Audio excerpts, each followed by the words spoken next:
Զբաղված էին եկեղեցի ազատագրելով, զբաղված էին խոսքի ազատությունը ճնշելով, զբաղված էին նոր քաղաքականներ ավելացնելով, արդեն մոռացել են, մենք չենք մոռացել, յուրաքանչյուր տարի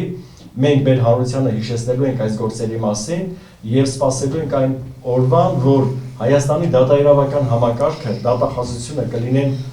ազատ, արդար,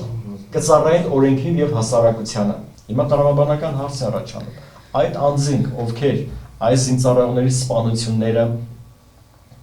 ճիշտ չեն քննել, մեղմ բառ եմ ասում, ապականել են գործը, ոչնչացել են ապացույցները եւ այսօր բարձր պաշտոններ ունեն։ Այդ բարձր պաշտոնների նրանք արժանացել են Փաշինյանի նշանակումներով կամ Վարդապետյան Աննայի նշանակումներով, իսկ որոշները նախագահի հրամանագրով։ Արդյոք կբացահայտվեն այս գործերը։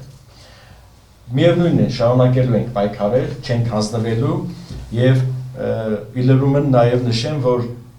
մենք ինքներս ենք ապացույցներ հայթայթել շատ դեպքերում։ Տիկին Գոհարի հետ գնացել ենք Զորամաս,